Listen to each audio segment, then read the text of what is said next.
Assalamualaikum warahmatullahi wabarakatuh.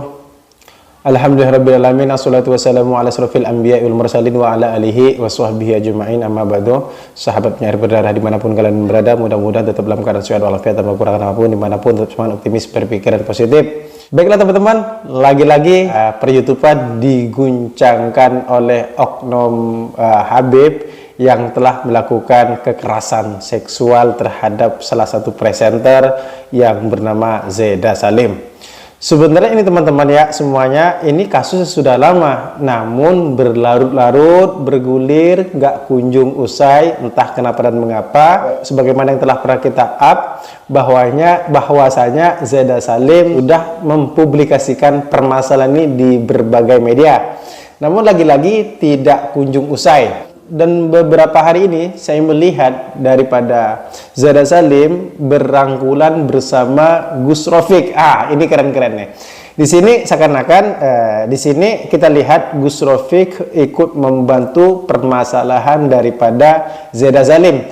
Biasa teman-teman kalau udah Gus Rofiq nih maju gitu loh, membela daripada seorang, biasa gol terus, mampu terus gitu ya. Karena memang Gus Rofiq ini membela seorang yang ditindas. Apalagi seorang seperti Zeda Salim yang layak, yang seharusnya dibantu tak kala kita bisa untuk membantunya. Karena seorang perempuan teraniaya, terzolimi, tersakiti, telah dilakukan pelecehan seksual, kekerasan, sampai histeris, itu sudah viral videonya. Itu tuh. Ya ini, dan saya lihat daripada oknum Habib yang telah dilaporkan oleh Zeda Salim itu masih berkeliaran, masih bisa ceramah, masih bisa melakukan aktivitas-aktivitas lainnya. Sedangkan apa-apa yang disampaikan oleh Zeda Salim itu korbannya hampir selusin. Dan didukung oleh Gus Rofiq. Gus Rofiq mengatakan bahwasanya ya seperti itu, korbannya hampir selusin. Dan di sini menarik lagi teman-teman ya, itu dikuatkan oleh Gus Tubagus Mogi. Ini makanya menjadi suatu ajang pembahasan yang cukup menarik, yang cukup heboh. Bagaimana nanti ending akhirnya tak kala Gus Rofiq sudah maju di permasalahan ini dan dikuatkan oleh Tubagus Mogi gitu loh. Ini keren teman-teman ya. Coba kita cek langsung videonya daripada pengakuan dari Zeda Salim, Gus Rofiq dan Tubagus Mogi ini, videonya nih. Assalamualaikum. Waalaikumsalam. Kak Zeda, Gus, Kak Zeda, ada apa nih tiba-tiba datang ke Rawon Bidadari? Ada apa nih? Ya, Assalamualaikum. Suatu kehormatan buat saya diundang oleh sosok yang luar biasa, Gus Rofiq, yang Masya Allah bisa membantu jihad saya sebagai perempuan. Insya Allah. Ya, semoga dengan bertemu dengan Gus Rofiq ini semakin jelas petunjuk dari Allah untuk kami sebagai wanita Indonesia mendapatkan keadilan. Amin, amin, amin, amin.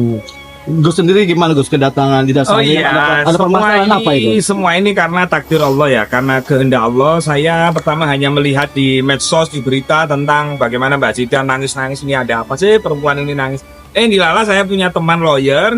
Nah ternyata lawyer Mas Ari itu ternyata lawyernya beliau. Nah Mas Ari minta tolong saya, mungkin karena dianggap saya dekat dengan pimpinan-pimpinan Polri. Dan alhamdulillah kemarin saya minta berkas-berkasnya, saya sampaikan ke beliau, langsung beliau proaktif 20 menit langsung lawyernya dihubungi untuk memeriksa tambahan.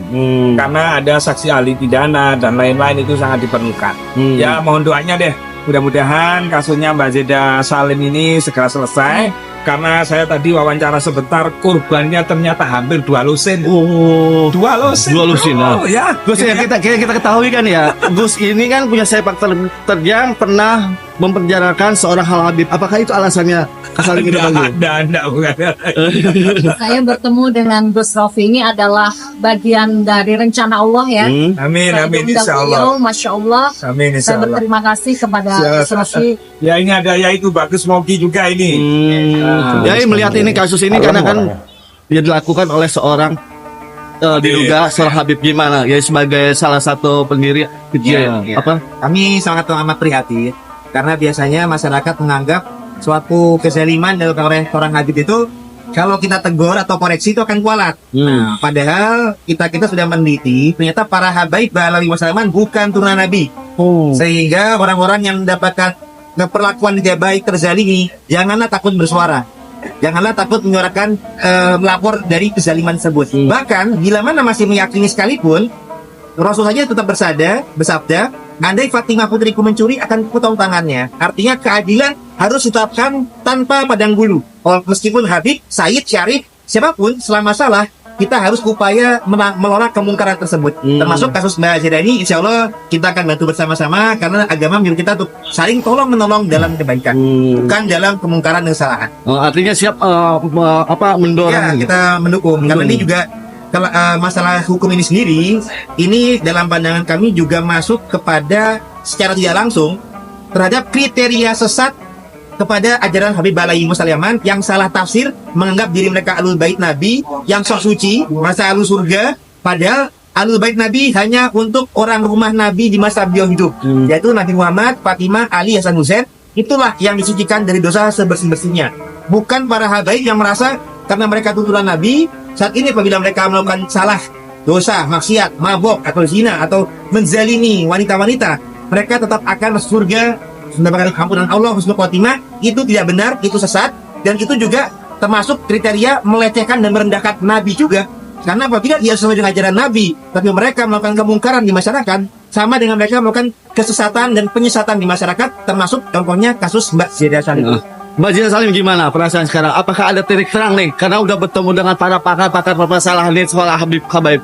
Ya alhamdulillah kan selama ini saya berikhtiar sudah luar biasa dan saya sudah memohon berdoa kepada Allah, ya Allah berikan pertolonganmu, berikan petunjukmu, dan akhirnya Allah sudah menjawab doa saya. Allah mengirimkan Masya Allah sosok-sosok yang baik dan luar biasa ini.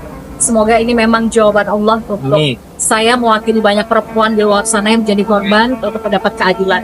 Oke, thank you, makasih. Gimana teman-teman ya? Ya, ini akan menjadi momen yang sangat penting nih untuk kita terus ikuti. Kenapa dan mengapa? Biar istilahnya kasus-kasus seperti ini harus diviralkan dan ditanggapi gitu loh. Karena apa? Orang sendiri yang menjadi permasalahan itu masih berkeliaran dan bebas, asik, sedangkan si perempuan yang histeris gitu loh, ingin mendapatkan haknya gitu loh.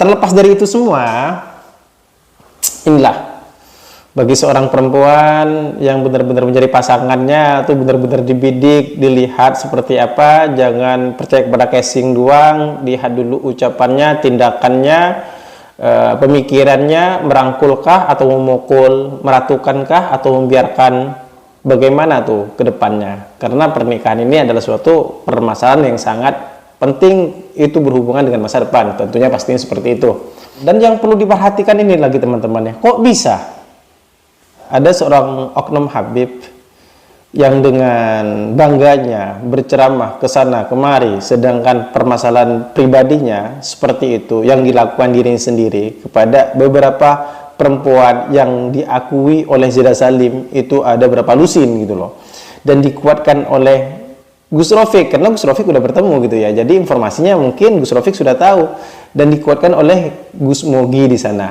Ini perlu dikawal terus, perlu dipantau seperti apa ke depannya, jangan sampai hal-hal seperti ini terjadi lagi kepada yang lainnya.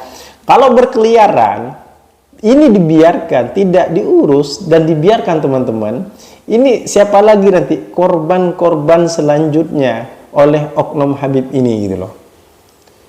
Bisa jadi karena merasa dirinya nggak bisa dihukum, karena dirinya merasa bebas, dirinya merasa nggak salah gitu loh, masih bisa keliaran, masih bisa ceramah. Artinya bisa jadi nanti hal-hal seperti ini terulang kembali.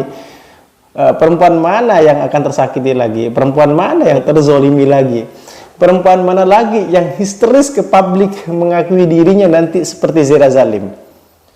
Jadi gitu, jangan baper gitu ya kepada para muhibbin. Nantinya ini kita berbicara tentang kebenaran dan kekeliruan.